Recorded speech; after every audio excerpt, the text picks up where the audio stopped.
At the end of every 2 weeks, you have a shippable part of the application that is ready to be deployed. So instead of working a huge application that would have taken a year anyway, now you kind of break it down into things that can be actually shipped in 2 weeks, depending on the priorities that have been set by the product owner and the Scrum Master that you have. That's the idea of Scrum, to break everything down into smaller chunks of code, smaller chunks of tasks, so that everyone knows exactly what they're supposed to do. That's like the methodical part of it, right? You have a method, there's a specific best set of practices that you're following along with the technical side. Because you have a rapid deployment, the moment you write a code, you can actually test it in the dev environment. Now that's where people like me, DevOps, come into the picture. But the idea is you don't really have to wait for a month just to see what you coded right now. If you push the code right now, in a matter of minutes, you would actually see that working in the dev environment. So that's the technical side. You have the instant feedback to figure out if you have to move on or if you have to make some changes to the code that you have right now. Now that's Scrum and Agile in general. Then there is a second method. So Scrum was one of the philosophies or framework. Then you have something called as extreme programming. Now this was one of the first ones. A group of developers came up with it back in 2001. I think the guy was called Ken. So they kind of came up with the idea of agile development. They came up with a set of best practices, and then they even signed a manifest. So they actually came up with a manifest that these are the things that we should be following in the industry. These are the best practices and these are the principles, and they even signed it. So extreme programming has been around for almost a couple of decades. And Scrum is kind of the next iteration of extreme programming. It's a bit different, but as I said before, majority of the organizations use Scrum programming. So in extreme programming, they came up with, the basic sets of principles, like people-centric environment, discipline, and then you have rapid deployment. So project requirements, stories, test cases, tasks, completion, customer input, iteration planning. Now, both of these things are happening in parallel.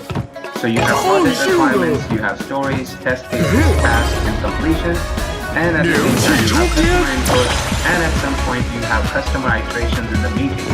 For example, you develop 20% of the application, and your end user or your client came back with a better idea, or if you need some modifications. So those are the changes. Then you have your UAT testing, you have client-side UAT testing, and acceptance at the end of it. So extreme programming, the ideas are somewhat similar to Scrum. But at the end of the day, all of these philosophies are trying to make the lives of developers, the end users better, and not compromising on technicalities. Rather, making the shippable product better and faster is the idea. Alright, let's move on. Then you have lean programming. So lean principles, even this has been around for a while. So eliminate waste, amplify learning, decide as late as possible, decide as fast as possible, empower the team, build integrity, and see the whole. Yeah, you could call it a framework, you could call it a philosophy or methodology. Now, it really depends on the word that you want to use, but at the end of the day, it's again trying to become developer-centric and people-centric and setting best practices to make sure everyone in the team knows exactly what they're supposed to do, and you have a cross-functional team. When I say cross-functional, essentially, I'm pretty sure if you're watching this video, it's because you have some or the other development experience, and if you do, then you would have come across this point, right? When you talk to someone, hey, have you seen that feature? We look at the code, and that guy would be like, that code doesn't concern me, it's not my concern, I'm working on something completely different. Now, we are used to that sort of development, right? Where people individually know what they're supposed to do, and they're not even worried about what the other person is doing. Now, it's time we actually break the silos. Just because you're not coding that part does not mean that the code does not concern the part of the code that you are writing. So everybody has to come together and work on the same application, which is what we call a cross-functional team.